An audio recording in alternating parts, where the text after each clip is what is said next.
तो hello students, क्या आप भी क्लास 10 में पढ़ते हैं और आपको ये टेबल याद नहीं हो रही, यानी कि जो इनके मान होते हैं साइन 0 का मान, साइन 30 का मान, 1/2 साइन 45 के, इस तरह से कॉस 10 कॉट, इनके मान आपको याद नहीं हो रहे हैं। ठीक है, तो आप इनको कैसे याद कर सकते हैं। और दोस्तों आज की इस वीडियो में आपको एक ऐसी ट्रिक बताऊंगा, एक ऐसा तरीका बताऊंगा इनको याद करने का, जिससे आप लोगों को ये हमेशा के लिए याद हो जाएगा। जी हाँ दोस्तों, मैंने आज से 3-4 साल पहले से पढ़ा था। इतना अच्छा तरीका है इसे याद करने का कि एक बार में याद हो जाता है हमेशा के लिए। ठीक है, सो यदि आप चैनल पर नए तो सब्सक्राइब कर लेना क्लास 10 की और भी वीडियोज देखने के लिए मैथमेटिक्स की। ठीक है, तो चलिए फिर आज की वीडियो में आपको बताता हूँ कि इस टेबल को, ये साइन कॉस 10, इनके मानों को हमेशा के लिए याद रखने के लिए तरीका क्या है। ठीक, तो चलिए फिर स्टार्ट करते हैं बिना किसी देरी के। तो सबसे पहले हम यहाँ पर लिखते हैं 0 डिग्री, फिर यहाँ पर 30 डिग्री, फिर यहाँ पर 45 डिग्री, और यहाँ पर 60 डिग्री, और यहाँ पर 90 डिग्री। ठीक है, ये लिखते हैं। तो ये हो गए हमारे एंगल्स, यानी कि कोण। 0 डिग्री, 30 डिग्री, 45 डिग्री, 60, ऐसे। ठीक है, अब यहाँ पर साइन 0 डिग्री का मान कितना निकलेगा,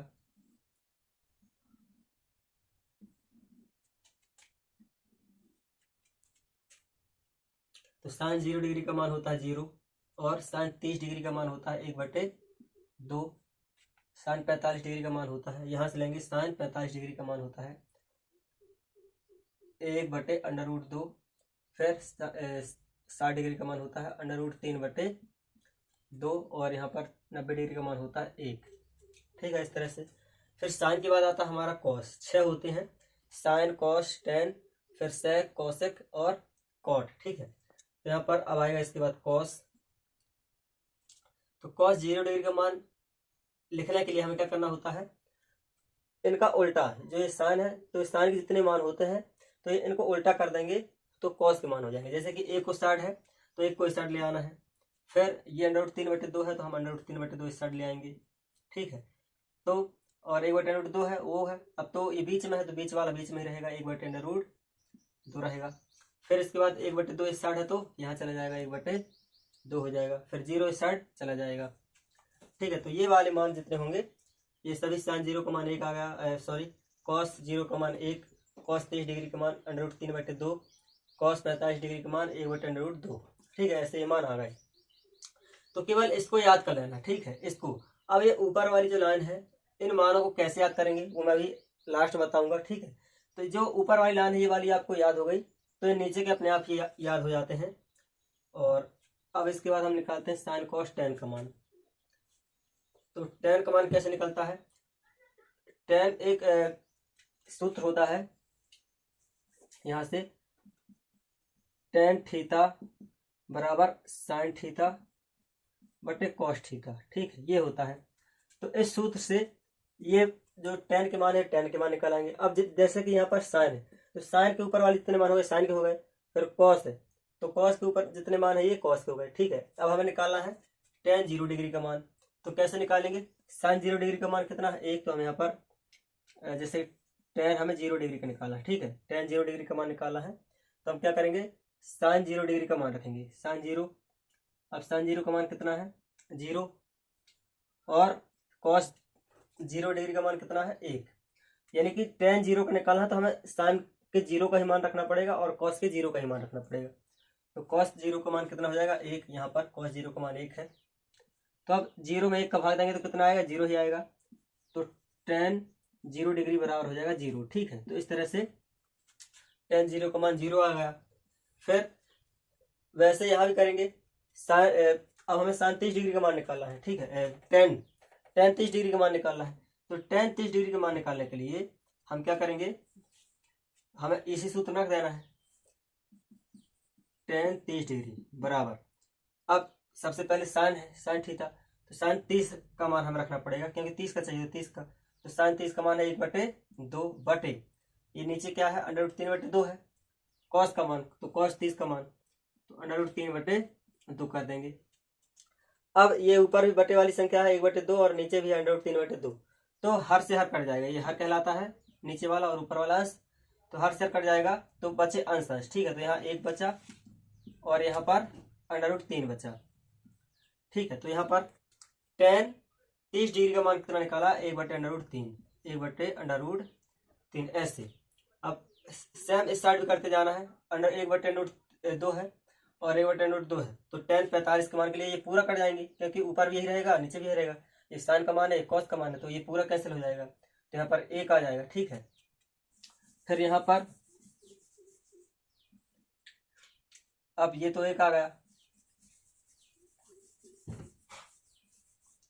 अब इसके बाद चलते हैं यहाँ पर, तो √3/2 है साइन का मान और नीचे 1/2 रहेगा, तो 2 से 2 कट जाएगा हर शेर, जैसे यहाँ पर हर शेर कटे थे, यहाँ भी हर शेर कट जाएगा। ठीक है, जैसे √3/2 और बटे 1/2, 2 से 2 कट जाएगा, तो कितना बचेगा, √3/1। अब 1 नीचे लिखा है चाहे ना लिखा है, कोई मतलब कि लिखा है तो ठीक है, ना लिखा तो ठीक है, तो यहाँ पर √3 हो जाएगा। tan 60 डिग्री का मान, किसका, tan 60 का। अब बचा tan 90 डिग्री का, यानी कि 90 का, तो इसके लिए हम क्या करेंगे, ऊपर 1 है, साइन का मान 1 है, तो 1 करेंगे, नीचे 0 है कॉस का। अब 0 से जब 1 में भाग देते हैं या फिर 0 से किसी भी संख्या में भाग देते हैं, तो वहां पर आता है इन्फिनिटिव। क्या आता है, इन्फिनिटिव आता है, तो यहाँ पर क्या लिख देंगे, इन्फिनिटिव। ठीक है, क्योंकि अभी तक ऐसा मान मतलब कि हमें पता नहीं चल पाया कि 0 से जब किसी संख्या में भाग देते हैं तो कितना आता है, तो इसलिए हम यहाँ पर इन्फिनिट कर देते हैं। ठीक है, तो ये हो गए सभी tan के मान। अब हमें निकालना है cot के।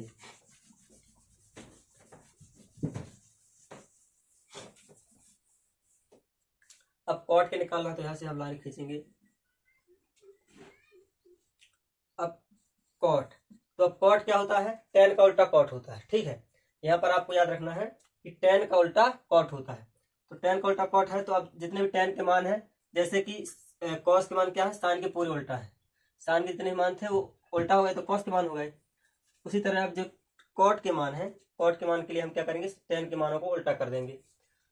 तो इन्फिनिटी इस साइड है, तो इस साइड आ जाएगा 0 के नीचे, तो साइन cot 0 का मान इन्फिनिटी आ जाएगा। फिर cot 30 का मान क्या आ जाएगा, √3। फिर यहाँ पर 45 का मान कितना आएगा, 1 का 1 ही आ जाएगा। फिर 60 डिग्री का मान कितना आ जाएगा, √3 इस साइड है, तो यहाँ पर 1/√3 आ जाएगा। फिर यहाँ पर 0 है इस साइड, तो 0 आ जाएगा। हम ऐसे समझ सकते हैं या फिर ऐसे ही समझ सकते हैं कि tan का उल्टा cot होता है, तो हम 0 को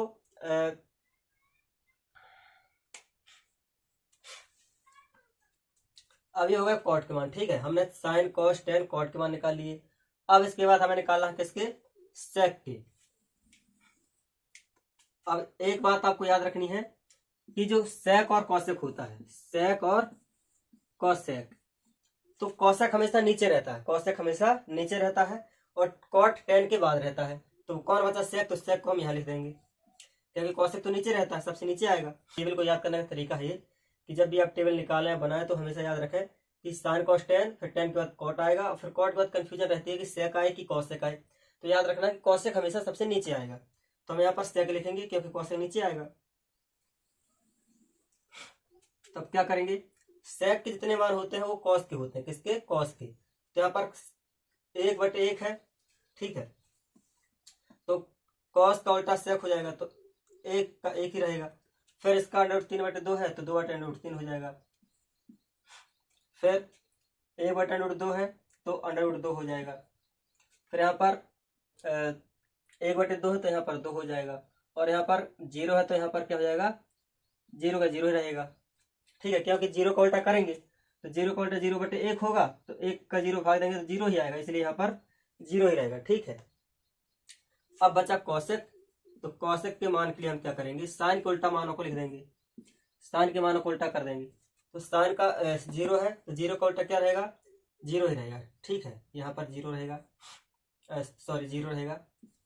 फिर 1/2 है, तो 2 आ जाएगा। फिर 1/√2 है, तो यहाँ पर √2 आ जाएगा। फिर यहाँ पर √3/2 है, तो यहाँ पर 2/√3 हो जाएगा, और यहाँ पर 1 है, तो 1 का 1 ही रहेगा। टेबल पूरी कब निकाल पाएंगे आप, जब हमको साइन के मान याद रहेंगे, जब, ठीक है, जब ये वाले मान हमसे बन जाएंगे तो नीचे के निकाल लेंगे हम। ठीक है, और इसके बाद अभी आप लोगों को लगता होगा कि नहीं बनेगा, ठीक है, लेकिन मैं बताऊंगा अभी तरीका कि कैसे आसान हो जाएगा, बिल्कुल आसान हो जाएगा। ठीक है, तो यहाँ पर ये वाले मान याद रखने का तरीका क्या है, उसके लिए आपको एक काम करना है। पहले हम गिनती लिखते हैं, 0 1 2 3 4, ऐसे हमको दूर दूर गिनती लिखनी है, 1 2 3 4। ठीक है, अब इसमें हमें क्या करना है, 4 से भाग देना, सभी में 4 से भाग देना है। ऐसे 4 से भाग कर दिया यानी कि बटे 4 कर दिया। ठीक है, अब हमें सभी में करनी लगा देनी यानी कि अंडर रूट कर देना है ऐसे।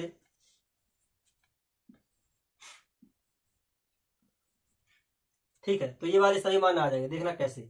अब यदि हम 0 में 4 का भाग देंगे तो क्या आएगा, 0 अंडर रूट। अब यहाँ पर चलते हैं या फिर यहीं पर इसे हल कर लेते हैं पूरा। तो अब अंडर रूट के अंदर 0 है तो 0 का मतलब 0, तो ये क्या आ जाएगा 0। तो यहाँ पर क्या हो गया, ये वाला मान 0 आ गया। ठीक है, अब बात करते हैं 1/2 कैसे आएगा। तो इसके लिए देखो, हम 1/4 को कैसे लिख सकते हैं, अंडर रूट 1 गुणा 1 और 4 को 2 गुणा 2 लिख सकते हैं। ठीक है, अब यहाँ पर 1 को जितनी बार गुणा कर लें तो 1 का जोड़ा निकल आएगा बाहर और 2 का 2 जोड़ा बन गया। ठीक है, यानी कि 2 का 1 जोड़ा बन गया, तो एक जोड़े में से 2 बाहर आ जाएगा, तो ये 2 हो गया। ठीक है, अब ऐसे ही यहाँ पर क्या करेंगे, यहाँ पर 2 है और यहाँ पर 4 है, तो इसे काट देंगे। 2 1 2, 2 2 4, कट गया। तो कितना आ गया, 1/2। अब यहाँ पर 1 के तो जोड़े बाहर निकल आएंगे, क्योंकि जैसे यहाँ पर निकले 1 के जोड़े बाहर निकले है ना, ऐसे यहाँ भी 1 के जोड़े बाहर निकल, 1 का जोड़ा बाहर निकल आएगा। लेकिन 2 का जोड़ा बाहर नहीं निकलेगा, क्योंकि हम 2 को क्या लिख सकते हैं, 2 गुणा 2 करते हैं तो 4 आ जाएगा। 1 गुणा 2 कर नहीं सकते, ठीक है, क्योंकि 1 गुणा 2 करेंगे तो 2 ही आएगा। तो इससे करनी से बाहर निकालने के लिए जोड़ा बनना चाहिए, तो यहाँ पर 2 का जोड़ा ही नहीं बन रहा कुछ। ठीक है, जैसे यहाँ पर 4 को हम 2 गुणा 2 लिख सकते हैं, ऐसे यहाँ पर किसी 2 को ऐसे नहीं लिख सकते, तो इसके अंदर करनी लगी रहेगी। तो इसमें करनी लगी रहेगी यानी कि अंडर रूट लगा रहेगा, तो ये हो जाएगा 1/√2। तो देखो अब ये वाला मान आ गया। ठीक है, यहाँ पर ये वाला मान आ गया था। अब इसकी बारी आती है, तो यहाँ पर 3 के तो जोड़े निकलने ही नहीं है, ठीक है ना, तो अंडर रूट 3 ही रहेगा ये। और 4 को हम क्या लिख सकते हैं, 2 गुणा 2 लिख सकते हैं ना, हमने इसको ये लिख लिया। तो अब 2 का जोड़ा बन गया तो 2 बाहर आ जाएगा, तो अंडर रूट 3 और बटे 2 ये वाला मान आ गया हमारा। अब आता है 4/4, तो हम क्या करेंगे, इसको काट देंगे, तो ये हो जाएगा अंडर रूट 1। अब 1 को हम चाहे जितनी बार लिख लें तो हमारा 1 बाहर निकल आएगा, तो क्या हो जाएगा 1। तो इस तरह से हमारे चारों मान आ गए। देखो 0, 1/2, 1/√2, तो 1/√2, अंडर रूट 3/2, तो अंडर रूट 3/2, 1 तो 1। इस तरह से हमारे ये वाले मान निकल आते हैं। ठीक है, तो ये तो होगा इनको निकालने का तरीका, ये ऊपर वाले मानों को। ठीक है, और जब ये वाले मान निकल आएंगे तो आप नीचे की टेबल पूरी बना लेंगे। अब आते हैं मेन बात में। मेन बात क्या है, इनको याद कैसे करना है आपको। ठीक है, यदि जैसे अभी मैंने आपको बताया है तो आप इनको एक बार करते हैं रफ में, तो आपसे एक बार करने में याद नहीं होंगे। ठीक है, जब मैंने याद किया था तो मुझे भी एक बार में याद नहीं हुए थे। तो इसको याद करने का सिंपल तरीका है, आपको ज्यादा मेहनत नहीं करनी, आपको बैठ कर रटना नहीं है इनको। आपको करना क्या है कि सुबह शाम जैसे मैंने पूरी प्रोसेस बताई है, ठीक है, इनको निकालने की पूरी प्रोसेस बताई है, जो तरीका बताया, सुबह शाम आपको कम से कम 2 बार निकालना है। 2 बार सुबह इनको निकालना है, 2 बार शाम, 6 दिन तक, यानी कि 1 हफ्ते तक आपको इतना काम करना है। चाहे जितने भी काम हो, चाहे जहां आप व्यस्त हो, लेकिन जो भी सवाल लगाते हो, ठीक है, कोई भी काम करते हो, बस आपको ध्यान से 2 बार सुबह और शाम 2 बार इनको करना ही करना है। ठीक है, 6 दिन 7 दिन आप कर लेंगे तो ये आपको हमेशा के लिए याद हो जाएंगे, ये मेरी गारंटी है। ठीक है।